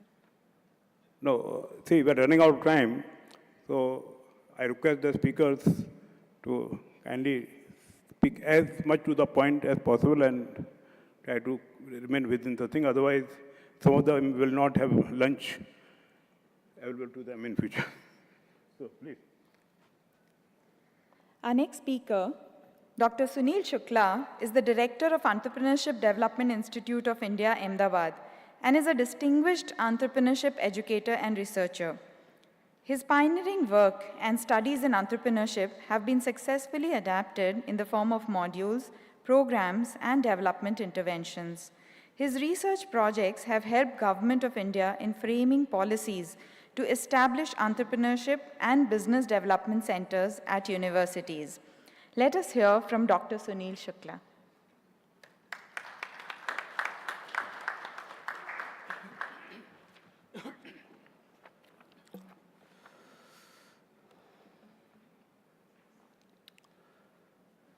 Very good morning to all of you. Let me thank Mr. Agrawal for inviting me. We had some wonderful speakers, and I feel more enlightened about startups and entrepreneurship after listening to them.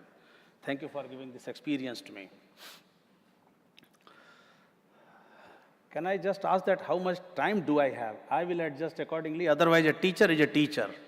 If he gets up, it doesn't stop before 50 minutes or 60 minutes. 15 minutes. Okay, I'll limit it to 15 minutes. I have been teaching entrepreneurship last 25 years, and I have seen the emergence, sustenance, and growth of entrepreneurs during these periods. And I feel very happy to mention that there is certainly a visible change in the kind of enterprises which are emerging now, the kind of profiles we see of entrepreneurs coming to the fore now, and the overall ecosystem in the country we see about entrepreneurship.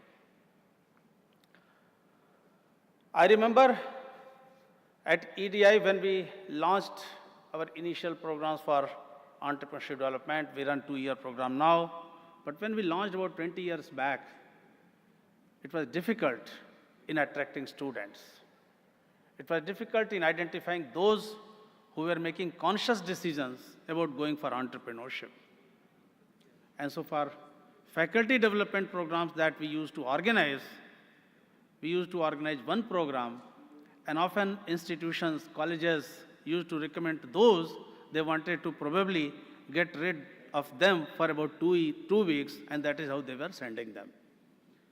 And often at landing at EDI, the participants, those participating teachers, they also didn't know that what for they are here at EDI. Things have changed a lot. Instead of one faculty development program, we conduct about 12+ faculty development programs all over the country.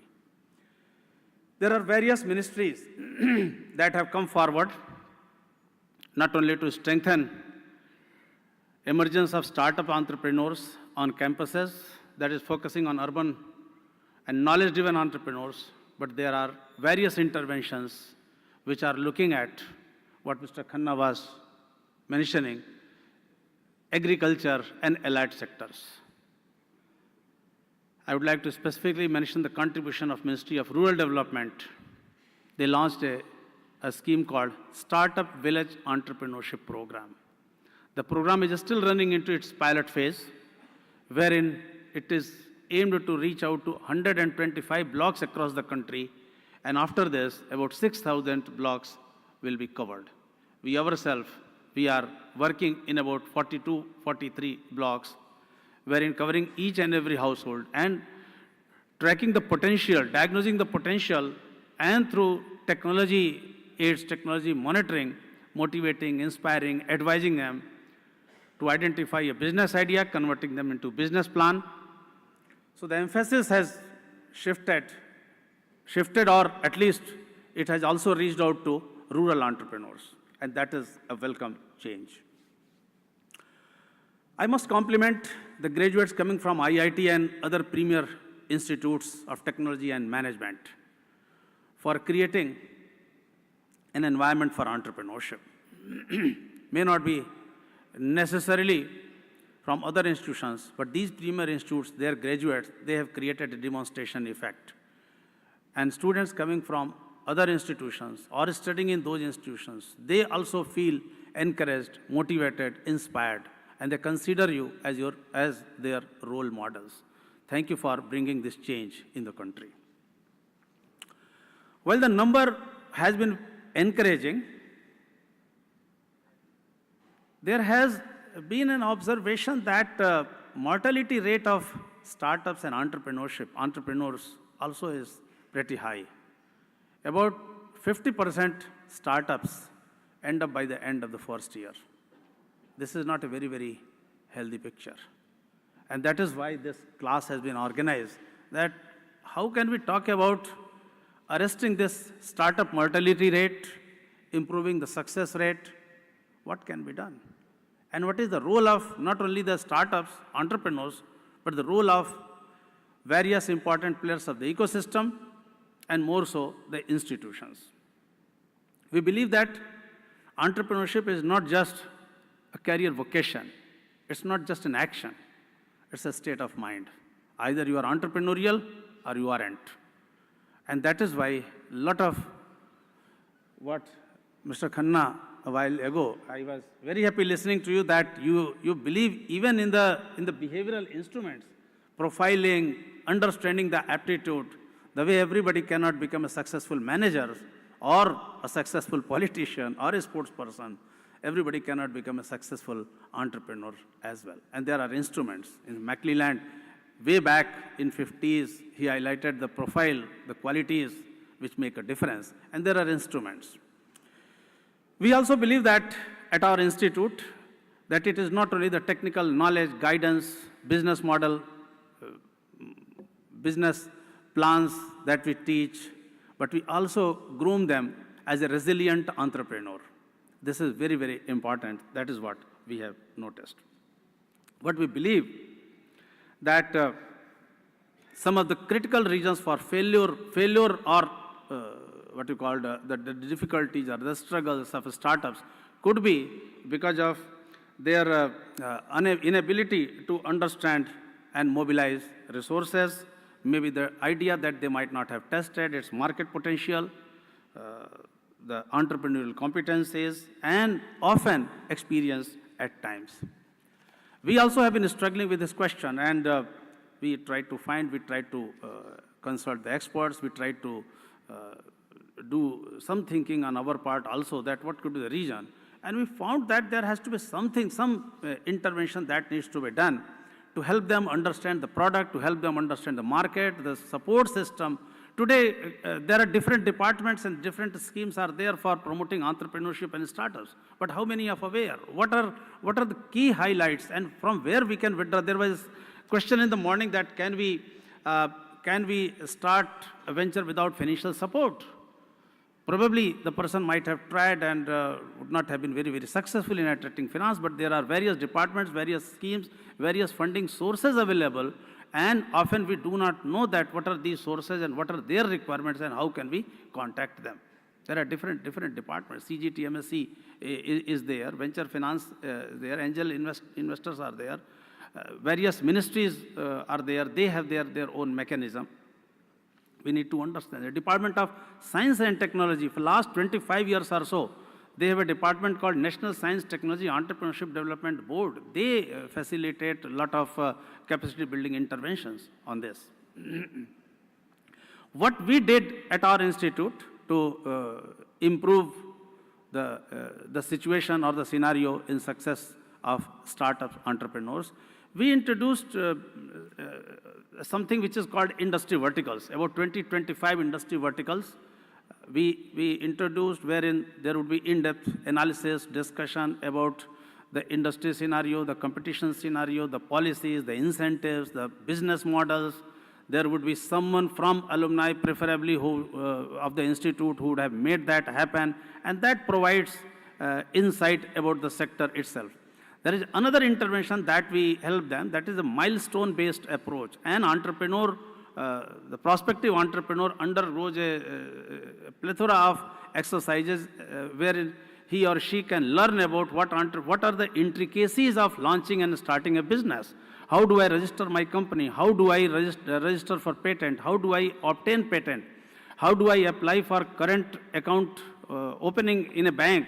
How do I open my partnership deed, prepare my partnership deed, how do I register the property? All these milestones have been incorporated in the program. There is a separate track alongside the academic inputs.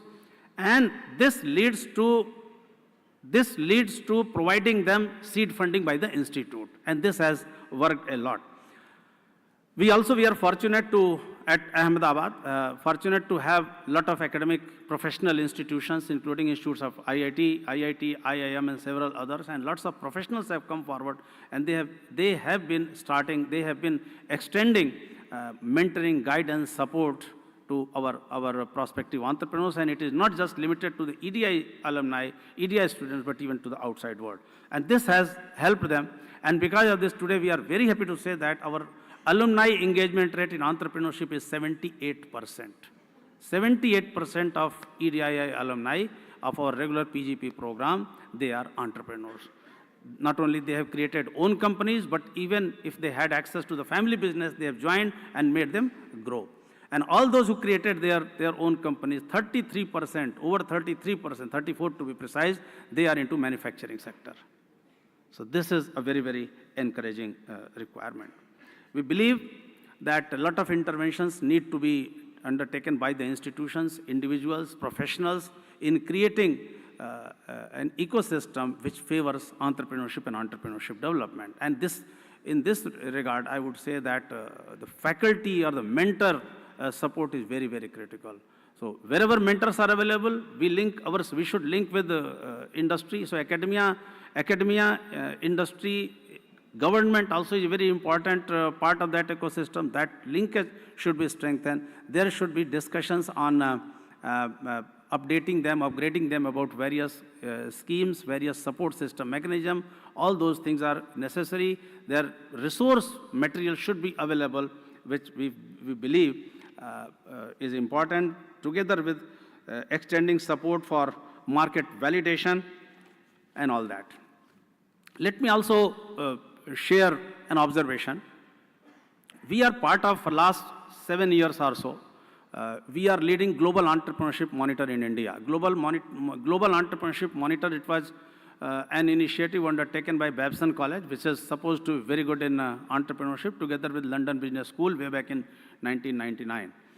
And this was started in India by IIMB for 2 years. In 2001, 2002, they were part of that. Since 2011, there is a consortium, ISB, EDI, and IMT. They were there. Now, Bennett University also has joined us. And we are doing this report. And this is supposed to be the largest study on entrepreneurship in the world. About 2 lakh people, 200,000 persons are every year assessed from about 70 odd economies and countries. From India part, we are doing it based on different locations. A large number of people are tracked. And it is not only the adult population survey, but also national expert survey. 2 or 3 observations, that results that I feel tempted to share with you. There is a value called TEA, Total Early Stage Entrepreneurship Activity Index. This is the yardstick through which they say that in which country or which economy entrepreneurship is growing or entrepreneurship is stagnant. In India, this is done on a population of 18 to 64 years. That's the working age population.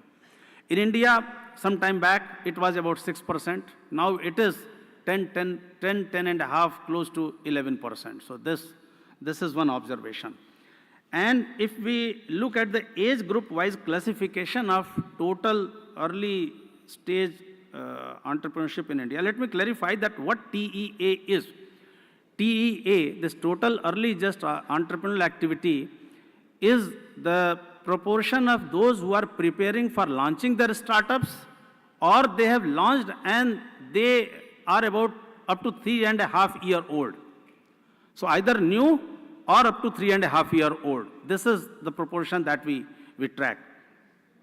So it is about 10 plus years, 10 and a half, close to 11 years as of now in 17-18. If we go by age group-wise classification, which is very encouraging, of all the TEA, the highest is in 35 to 44 years. 35 to 44 years, it is 11.5, more than the national index. And if we further spread it to 25 to 44 years, it goes to about 20 index.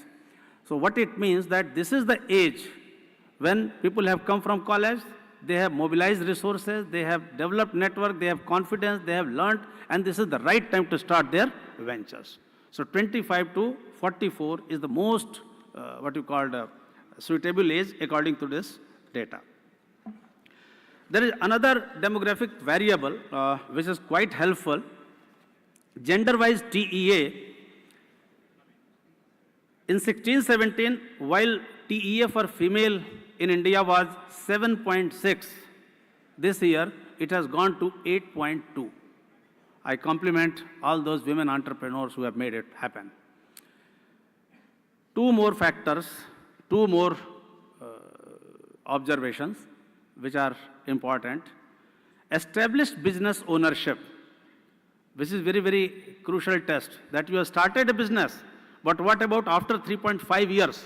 How many of them have been taken beyond 3.5 years towards the maturity or consolidation, you can say? So while 16-17, this rate was 4.6 of all those startups. In 17-18, it has gone significantly up from 4.6 to 6.2. It means Indian startups are learning to mature. So it is not that only the mortality rate is higher, but at the same time, some churning is taking place, and the startups, those who have created, they are also conscious of taking it to the next stage. There is another statistics about discontinued businesses. It's not only that businesses are started. What about those who have stopped or discontinued? And this is not because of failure. Please understand, this discontinued, they might have ventured into something else. So this rate is in 16-17 from 5.9 in 16-17. In 17-18, this has come down to 4.3. Now, it should be read in the line of the maturity of established business ownership, which is going up, and discontinued businesses coming down. I think picture is quite, quite pleasant here. I have already been signaled to stop. Let me stop at this moment only. And once again, thank you for inviting me. Thank you very much.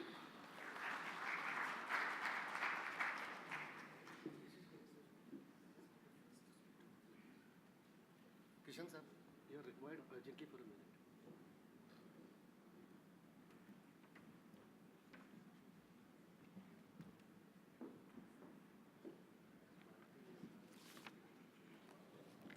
Sunil sir, we really appreciate all the efforts that you and the academia has been taking. You have brought us up actually, and you are taking all efforts to bridge the gap between the industry, the startups, and the academics. So we are really thankful, and I would like to request Shailendra sir to please give a token of appreciation from our end.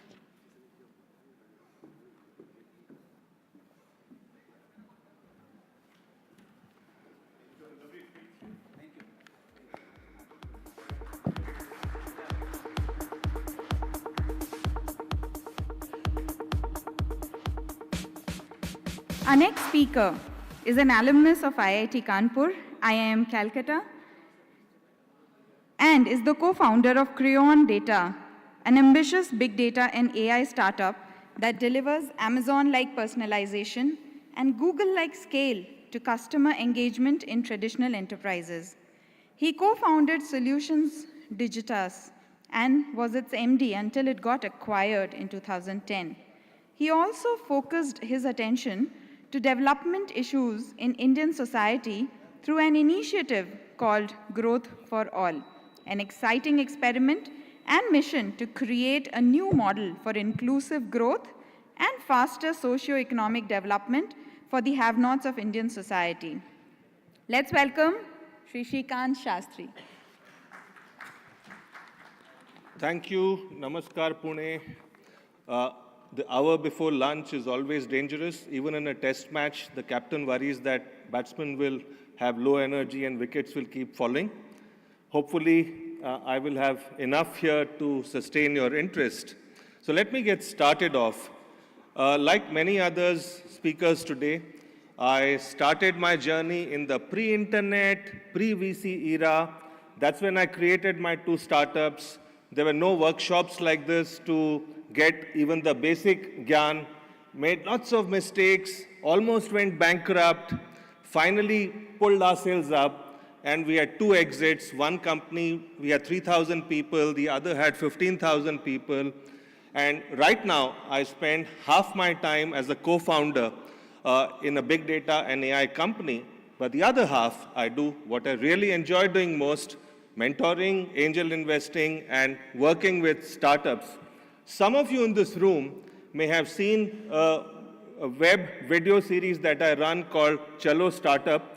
What I realized, and Anand Deshpande alluded to that in the morning, it's hard to find enough time to mentor all the startups that you need who need mentoring. Just to give you an example, I get about 5 requests in my LinkedIn inbox every day. It's impossible to mentor 5 people every day.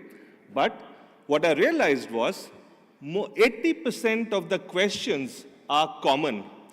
पैसे कहाँ से raise करेंगे? Should I do business alone or should I have partners? Standard questions, which is when I decided to create that video series, because 80% of the questions get answered, and the remaining 20% you can find time to then mentor. I also kind of run workshops on top of that. Anand Deshpande made an interesting point this morning about mentoring. He said mentors are eager to mentor because they have a boring corporate career and therefore they want to engage with startups. My wife has a slightly different theory. She believes I have a midlife crisis and I want to spend time with young people. That's the way I'll feel young. I must admit there's an element of truth in that, and I love spending time with young people. I sometimes get carried away, so when I go back home and call my son a dude, he says, "Dad, calm down, you're getting too far now." So how can I help you increase your success rate, which is the theme of today's session? What I've done is a very lazy approach. I pulled out some of the key lessons which I've distilled and put in my videos, but I'm going to walk you through that in a nice, interesting way. The most important thing is if you're doing a startup, you need to have passion. I did an online poll last year. 150 startup founders participated, and I asked them, why did you become an entrepreneur? Number one reason, I wanted to do something different, something big, or change the world. That is inner passion.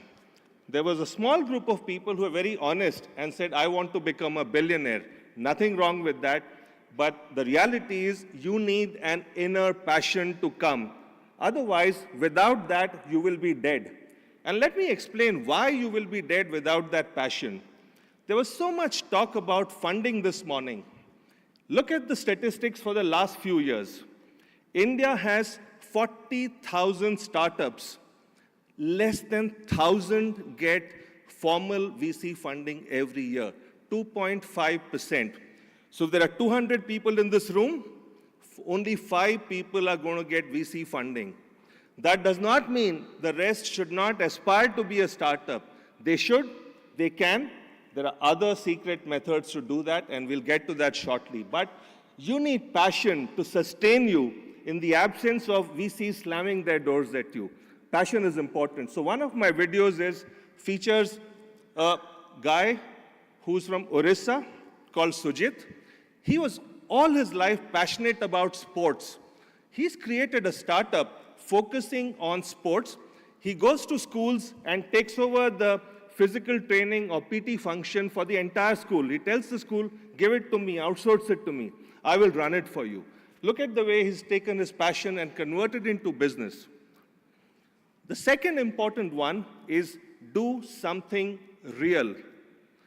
Of the 5 messages that I get in my LinkedIn box, there are so many of them which come and say, I'm thinking of doing a flower delivery business. I'm thinking of doing a food delivery business.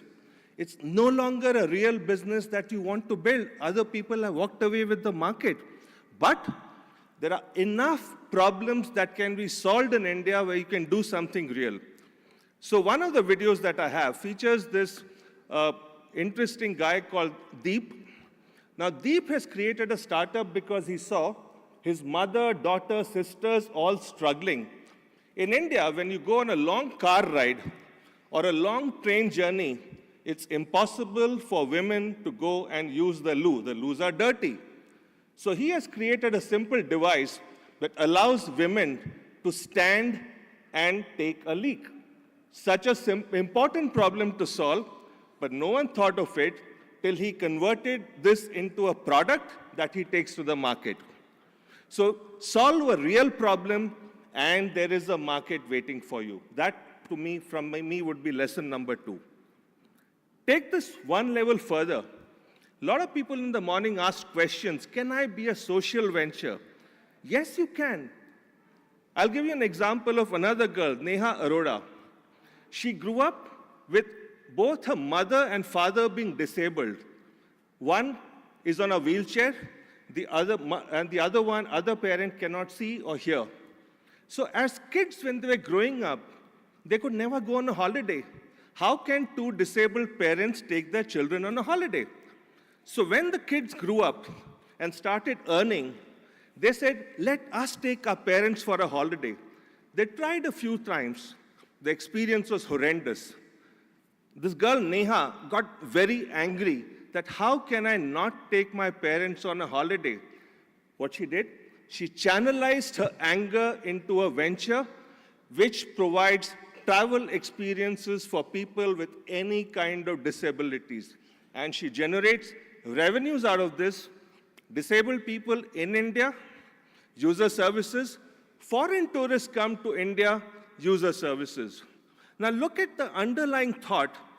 There is so much anger and discord in India because of various kinds of discrimination, language, caste, region, what have you.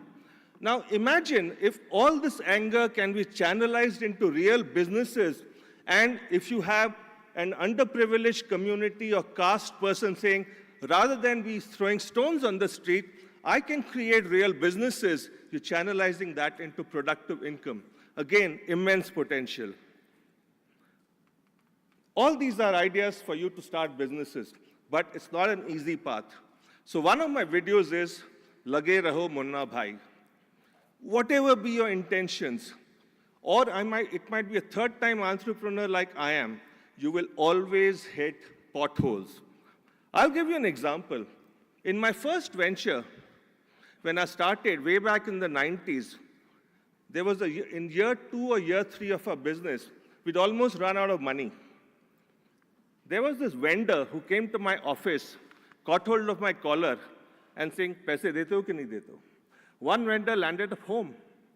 There was a day when I had 10 rupees in my wallet, and my Maruti 800 had run out of petrol. Question was, would I finish my 10 rupees first, or would the petrol get over first? Now, these are real situations that you face, but if you are Lage Raho Munna Bhai, you will succeed. Look at what happens even today's day and age when you raise VC funding. You all heard of Stayzilla. The founder was sent to jail because the vendor filed an FIR against him. You need to be prepared with guts, willpower, and perseverance to continue. The next one is, don't do a startup alone. Don't do it akela. It's very lonely. You need co-founders to complement you. If you're a business person, you need a tech partner, and vice versa. Don't do it alone. The next one, and I'm going to disagree with a lot of the startups in the speakers in the morning who said you need funding.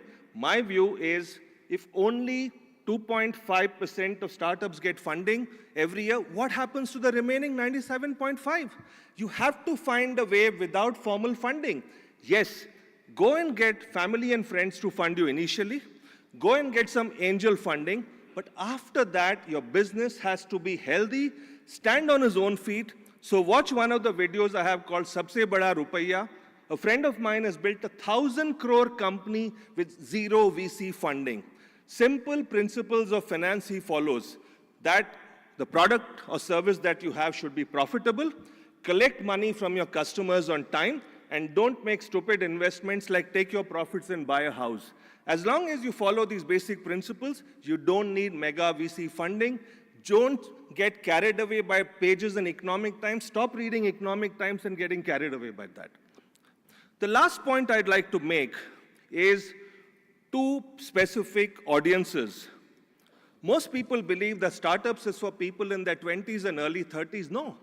There are a huge number of people in corporate circles in their 40s and 50s who have immense experience and are frustrated sitting in a bureaucratic organization.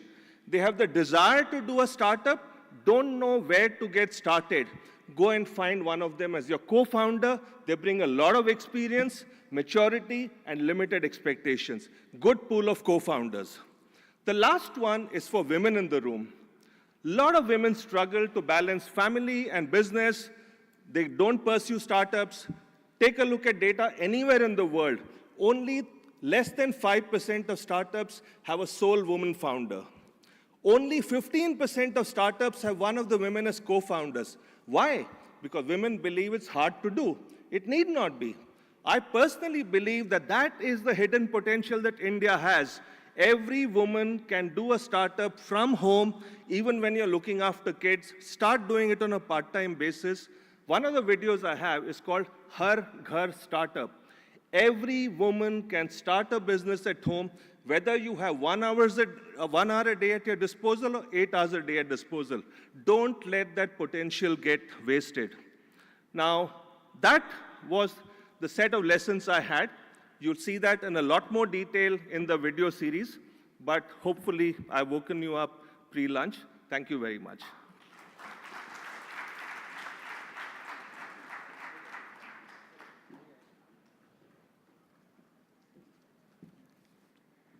The Pareto works here as well. So most of our questions will be answered by your videos, sir. Thank you so much. And I'm sure all of us will get back home today and we are first going to check out because the stories seem so interesting that we want to go and listen to them. Thank you once again. I would request Shailendra sir to please come up and felicitate Shrikant sir.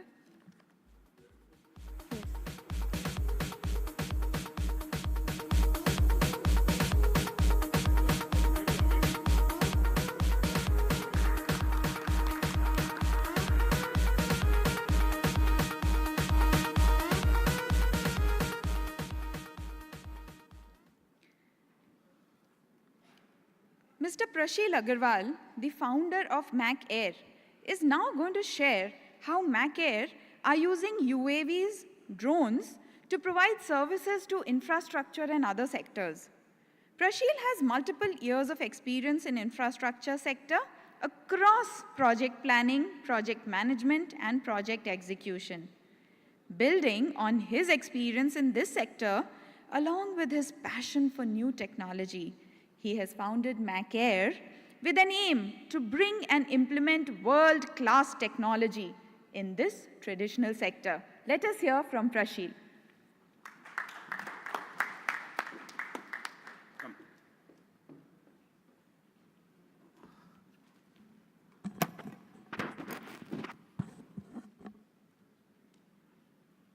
Can somebody help me with this?